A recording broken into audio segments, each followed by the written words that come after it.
like to listen. So you said there was a story about the equator. So tell him what this is. But when you cross the equator, you know, from when we went down from New York to Brazil, and then each time, it's like a ceremony. Those who've crossed before and those who haven't. Right, we're going to have to do that on the airplane this week. Well, you'll do it. This But I mean, they've, this month, This month. like on the cruise ship, they always have a, you know, it's a whole ceremony, you know. when you cross the equator. Those people who've been, so they, but, you know, actually, we thought going down that there were very few that had crossed the equator. So there are not enough of them to bother us. So when we crossed the equator, nothing happened, see? We outwitted them, they're not gonna attack us. But they attacked us on the way back when we didn't expect it, coming back up. So what was, you were telling us about this initiation? Yeah, well, they, you know, they got dressed up as this king with a mop here and different King Neptune, you know, and they made us do some foolish things, like they had made with a canvas, they filled it with water, and it made it sound like we're gonna throw you in the ocean, you know, and then we were blindfolded, and then you heard like a splash, because it threw a guy off from about 2-3 feet into this, but we didn't know it, you know, and then I thought it was crying, and then when they took off our blindfolds, we saw them lying on the ground with ketchup on their heads and stuff like that. And, you know, we had a good time, and then they had like a party afterwards, and then they gave you a certificate that you've crossed the equator. I have that. Very simple, signed by the captain, compared to what they gave you on a cruise ship. You know, big fancy. So now on the cruise ships, they give you... I said, I've crossed. I had my little paper with me. I showed it to them. Authentic one from 1946. Oh, you had it with you? Yeah, I took it with me. But when you go on a cruise nowadays, do they give you something when you cross the equator? Yeah. They have a do? ceremony. They have a... On an But they, airplane? but they don't throw you in the water, No. they don't put ketchup on you? These are all senior citizens. But they have a little ceremony. Initiation. This was my guy in my room. Your Norwegian. roommate. My watchmate. So then we're jumping to the next ship, the mule ship, which is the victory ship. It's a little more modern, a little faster. And that's me with had my life jacket on. I was like water hose, you know, for fire drill.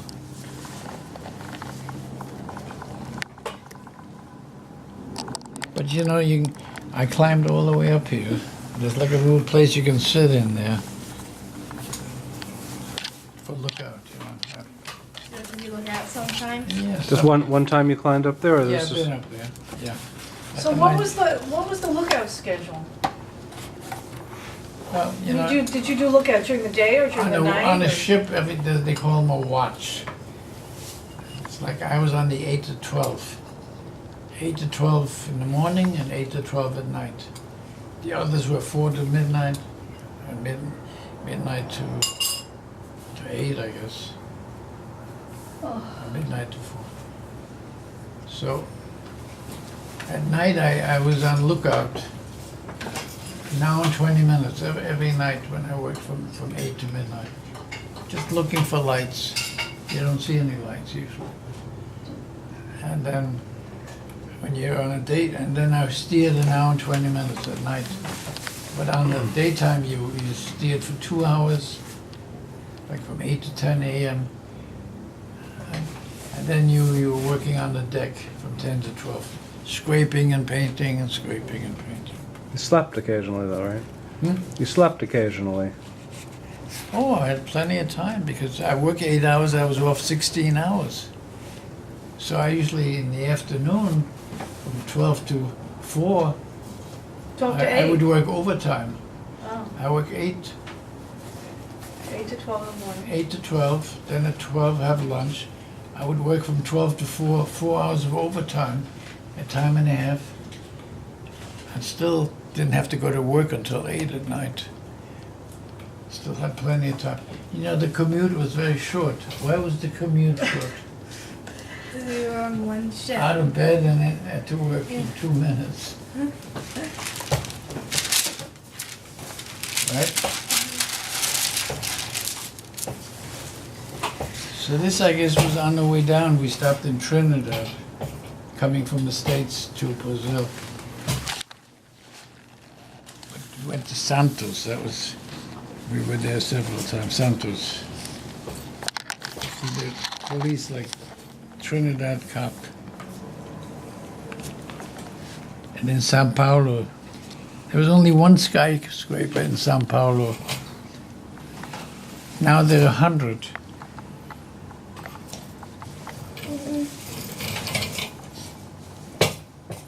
You know, our friends, we visited, I think we lost complete contact with them. Haji, Yeah, the cousin.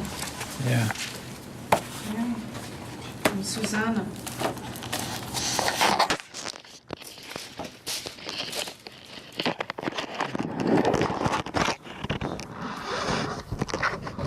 So you took the mules, 500 mules.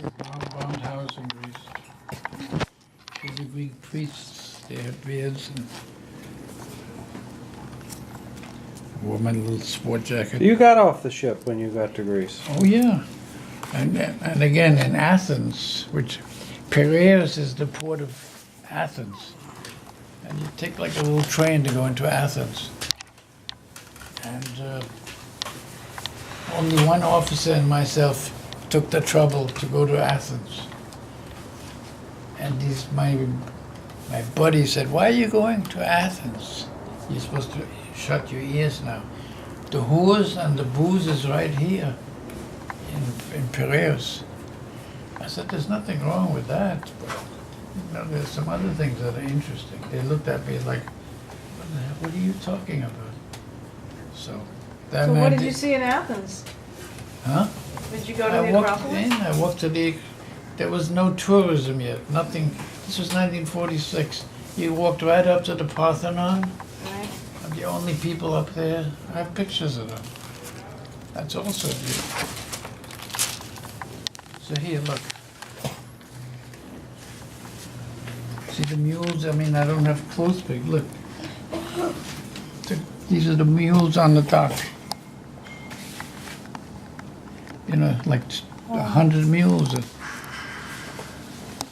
And here the gypsies.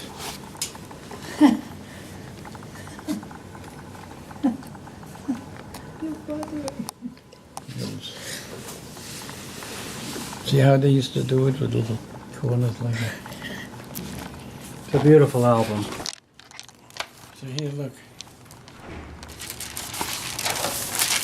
So here's Peter, look. There's nobody else there.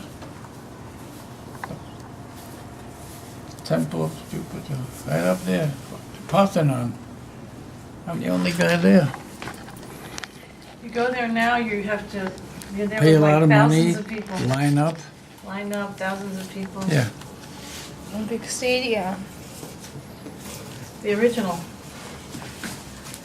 He just walked in.